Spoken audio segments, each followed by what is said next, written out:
Oh, thank you. Louis, happy birthday. Happy birthday. Hey, thank you. Many would say he's Torrance's most famous son. The city named its airfield after him, as well as the Torrance High School track. He's my hero, and he's always been my hero. He's a hero for everyone in Torrance as far as I'm concerned. We love him. When he visits, crowds gather for a handshake, an autograph, and to hear his famous story. He's been like a really big inspirational figure for all of us, like to always overcome your obstacles, and you can overcome anything. It was nearly 78 years ago that Louis Zamperini made history breaking the world record for the high school mile right here on the Torrance High track. But before he ever set foot here, he already made a big impression in Torrance, not running races, but dodging the police. Then I started school in Torrance and began to get in trouble.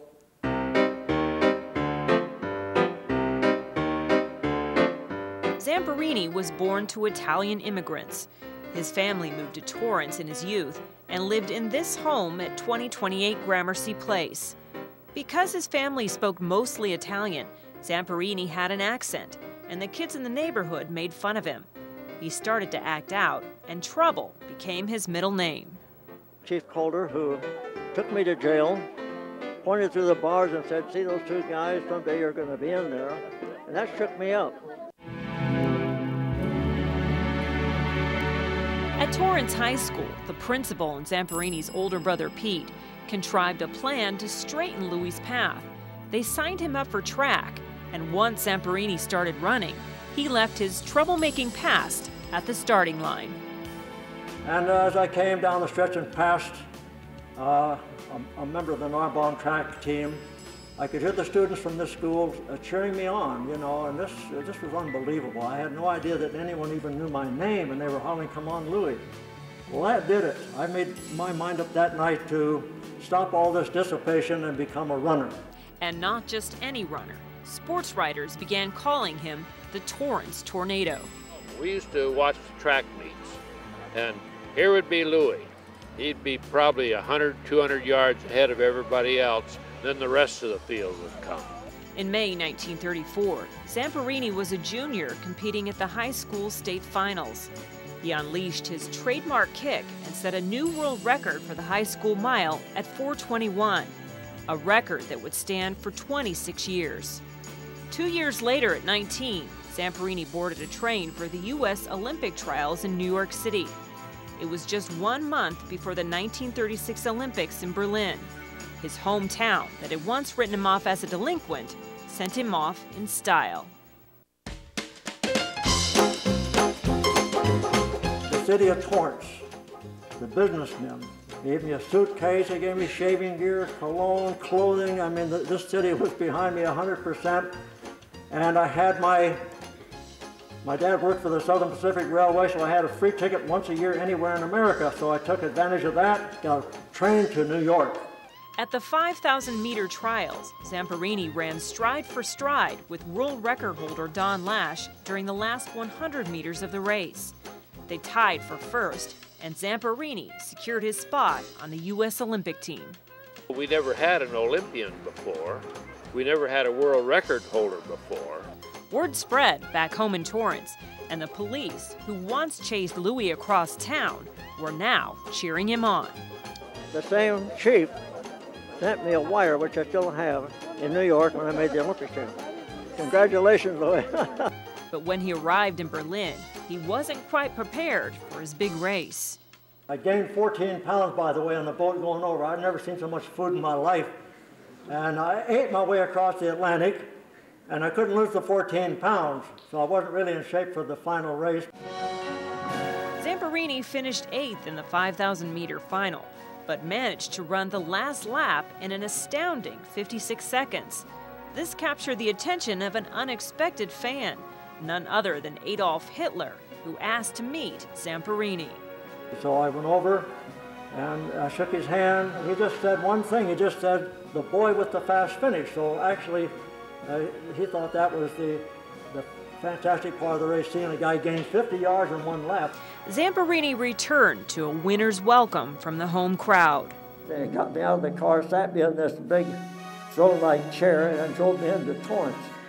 At that time, the population was 2,000, and every single person in town, they claimed, was there, including a woman in a wheelchair.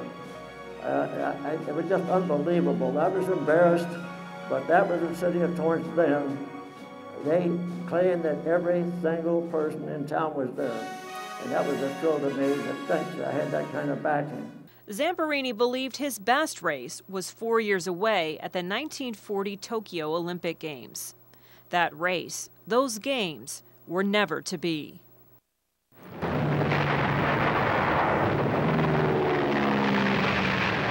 As the world tossed and turned into World War II, the next 4 years brought more glory to Zamperini. He shattered the national collegiate mile record at USC. His training continued and World War II began. Zamperini signed up for bombardier training with the Army Air Corps and shipped to Hawaii. May 26, 1943 began like any other day on the air base. Zamperini trained in the morning, then received a call to crew a rescue mission with 11 others to search for a missing B-25. A B-24 named the Green Hornet would serve the mission. Although it had passed inspection, it had been stripped of parts to service other planes. As it hovered over the missing plane's vicinity, the number 1 engine's RPMs dropped suddenly. The Green Hornet shook violently. 2 of 4 engines were out. The plane dropped like a rock and exploded.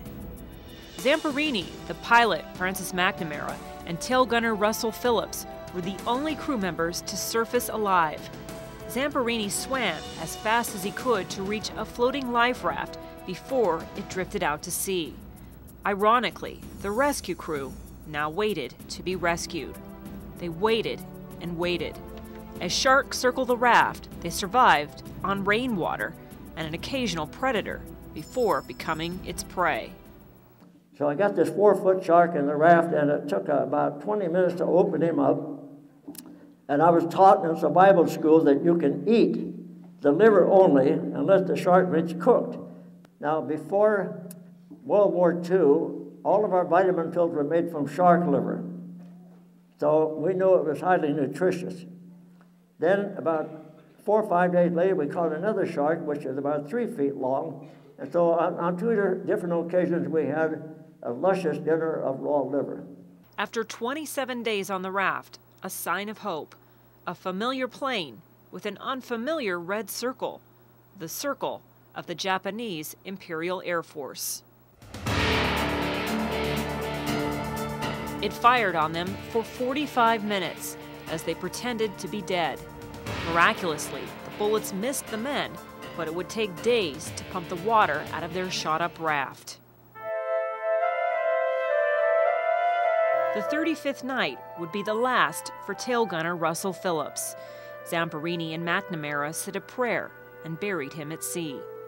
Meanwhile, back in Torrance, the Zamperinis kept a vigil for their son in spite of receiving a death certificate signed by President Roosevelt. The city had already taken the step to rename Torrance Airfield Zamperini Memorial Field in his honor.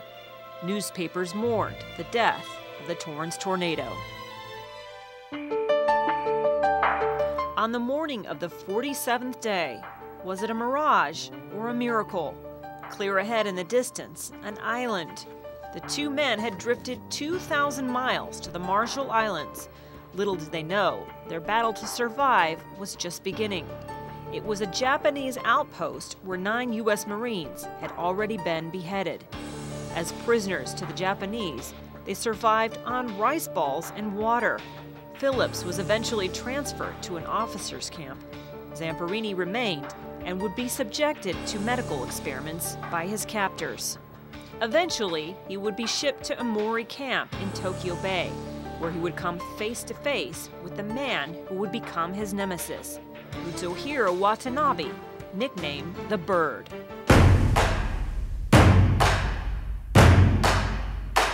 And this guy was, he was constantly on my case, constantly beating me over the head, in the face.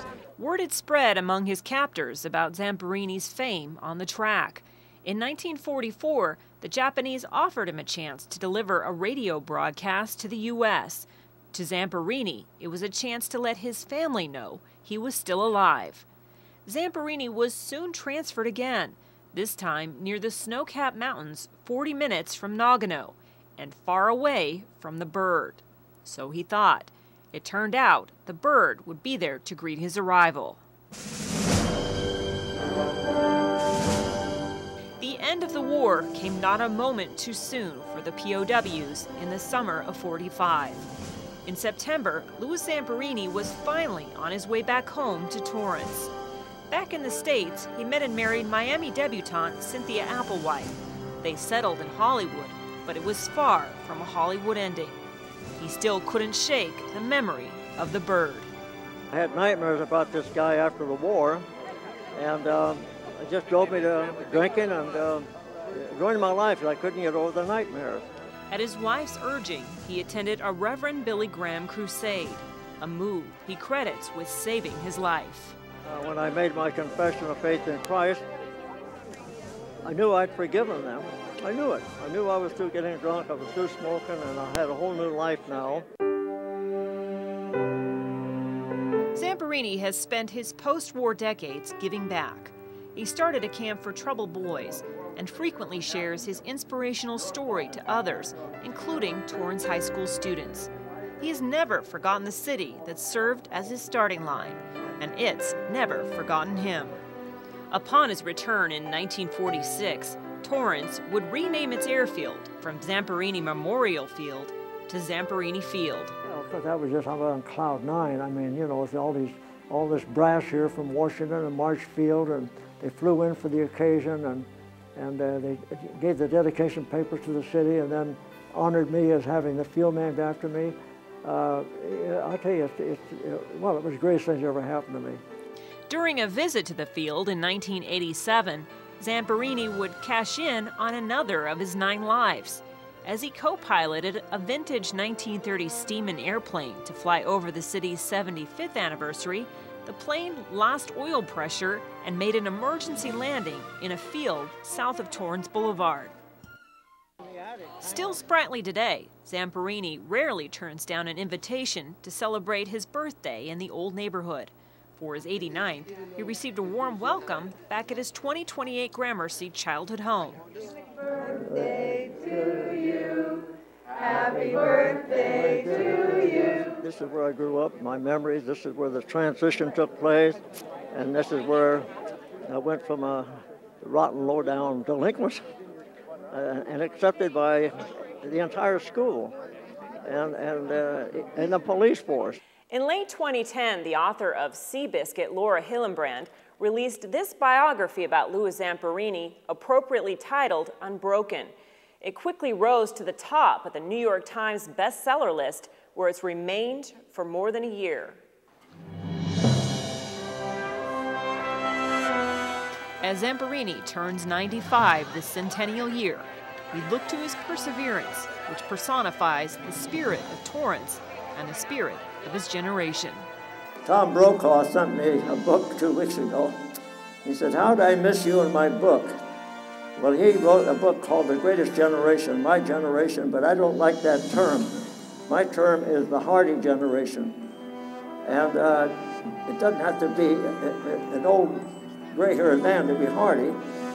To be hardy is to overcome adversity. We had a lot of adversity in my day, and each adversity we overcame, we become more and more hardy. So what I'm saying to you young people is when you come up against a problem, don't turn your back on the problem. Just take the problem by the horns and overcome it, because every time you overcome an adversity or a problem in your life, you become more and more hardy. And that's the secret word, hardiness. Colleen Farrell with the Centennial Oral History.